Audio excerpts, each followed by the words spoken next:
But the history of the Guthrie, indeed, is the history of American theatre. There was, I think, a very, and perhaps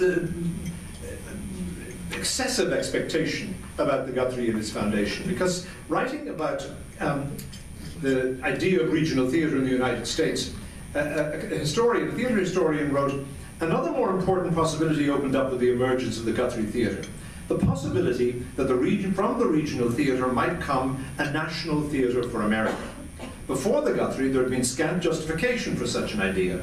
The Guthrie was the first regional theatre that looked as if it could conceivably develop into the realization of this long-cherished dream.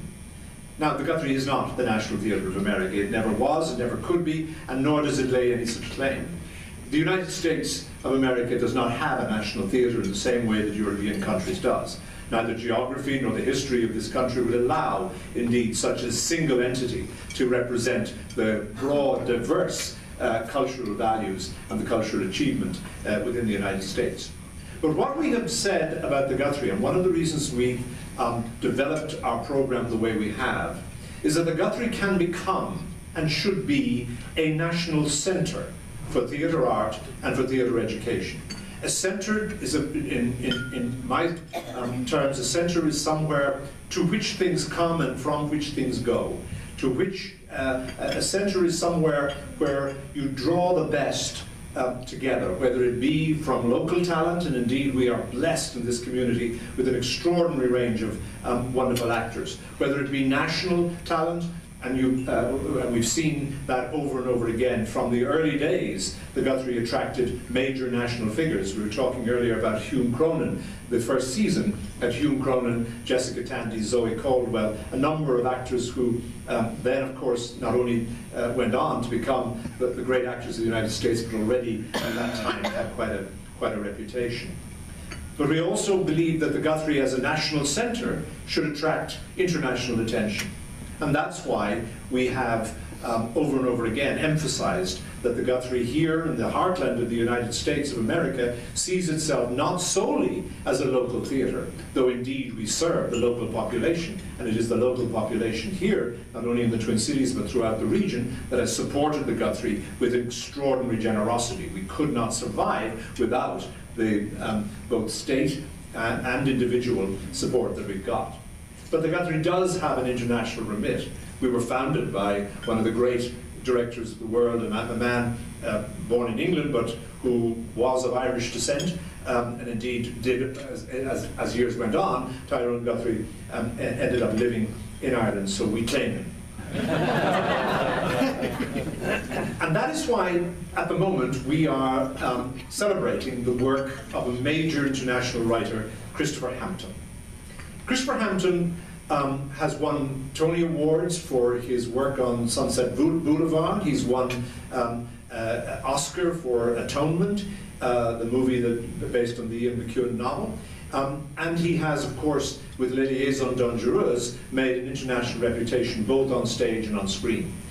He's probably, of all the writers that are currently working in the theatre today, probably one of the most prolific and certainly one of the most versatile. He can write for the stage, which he's done since he was a very young man. He can write for the cinema, which he's done over and over and over again. And he's also, of course, written for television. One of the purposes of taking a writer and devoting the 3 theatres that we now have down in the Guthrie on the River, one of the purposes is in order to introduce a writer who perhaps is not as well known to this community as some other writers are. And I think that it's true to say that while people, when you mention Les Liaisons Dangereuses or you mention Sunset Boulevard or indeed Atonement, people go, oh yes, we know that work, but his name would not be necessarily on the tip of everyone's tongue. But the idea that we have in this community the opportunity not only to see a range of this writer's work, but also to meet and have him here. He's been in residence at the Guthrie since the end of August and will be here right through to the end of next week, including on Monday. He and I will do an on-stage conversation at the Guthrie where we'll review his career and talk about his work. The choice of the plays that we put on then for this kind of celebration are quite important. And yes, it would have been probably the simplest thing to do to put Les Liaisons Dangereuses, Dangerous Liaisons, as the major work of the celebration. But of course it's been done a number of different times, most recently by Torch Theater here locally, and done very well within this community. So I thought we would do work that people hadn't seen before. And so we've chosen 3 plays. One is a new play. And a new play is a central part of these celebrations. Just as Tony Kushner wrote a new play, well, he eventually wrote a new play, with probably the longest and most unwieldy title in the history of American theatre. The Intelligent Homosexual's Guide to Capitalism and Socialism with a Key to the Scriptures. It took me a while to learn that off, and as you'll see, I had a senior moment there where perhaps maybe it was just that I've suppressed that title since it went on. But that play was written specifically for the Guthrie and went on to have a quite successful New York production. So Christopher Hampton, when I came and approached him, I said, I need a new play. And he at the time was anxious to write something. He wanted to write an American play, even though he's British. He spent a great deal of time in America, particularly in Los Angeles.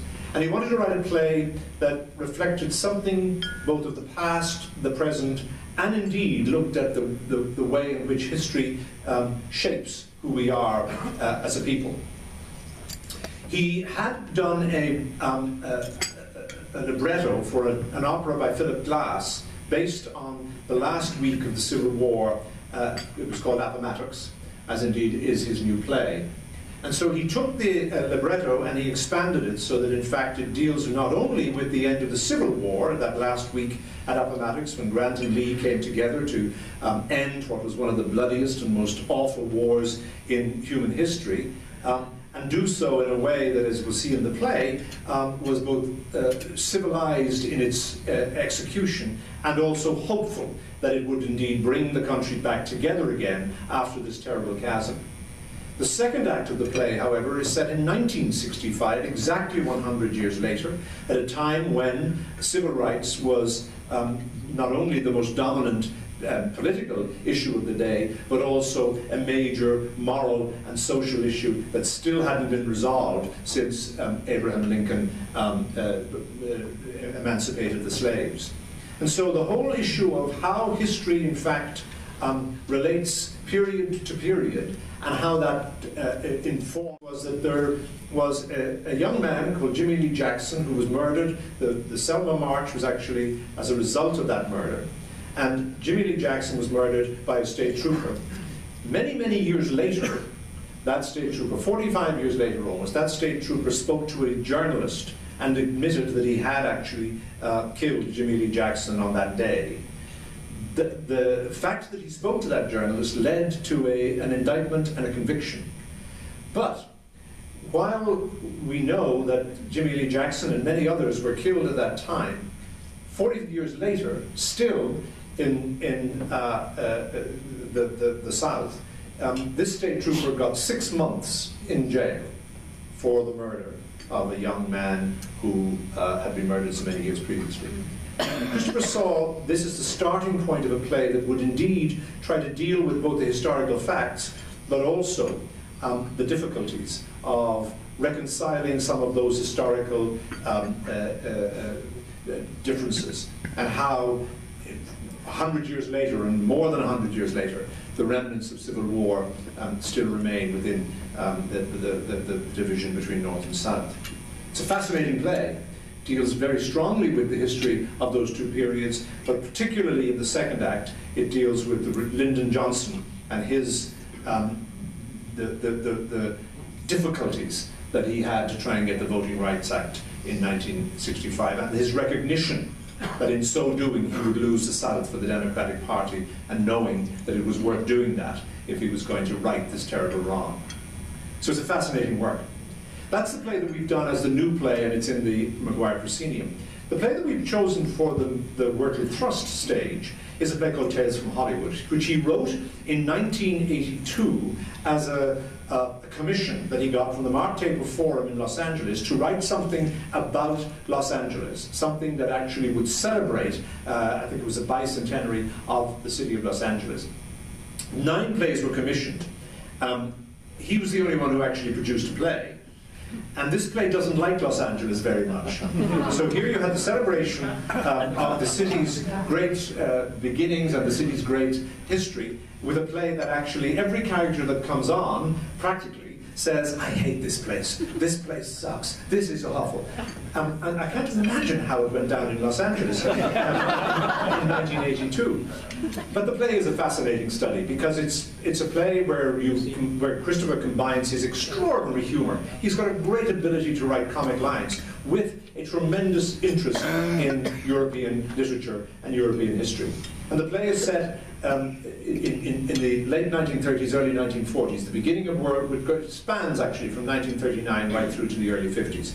And it deals with the German writers Bertolt Brecht, Thomas Mann, Heinrich Mann, Adorno von Horvath, and the writers who were exiled from Europe and who ended up in Hollywood writing really dreadful scripts for really dreadful movies. And so the clash of cultures between these two, these European writers of quite intellectual distinction, side by side with the movie culture, and how that movie culture was impacted by these writers, but also about the loneliness of exile, about people who have to leave not for reasons of any choice, but simply because they simply could not either survive within their own communities. They had to come to America, and America did indeed welcome those writers, but they found the transition very, very difficult. But the play has got a tremendous sadness about it at the end, but it's got a lot of humor throughout it. And the third of the plays we're doing, which we open tonight actually, tonight's the opening night in the studio, our Dowling studio, of a play called Embers. This was a play he wrote based on a novel, a Hungarian novel by Sándor Márai, I think I pronounced that name right. My Hungarian's a little rusty. And it's a play based on a novel written by Márai. Márai was a fascinating figure, actually, because while he was enormously popular between the two world wars, once again, he was a writer that had to leave his native Hungary, and his books were not translated. And so for most of his career, though he had written these wonderful books, he actually was in exile, and the books were not translated. He came to the United States and indeed lost his wife and his son, and indeed committed suicide in 1989 in San Diego. This book was discovered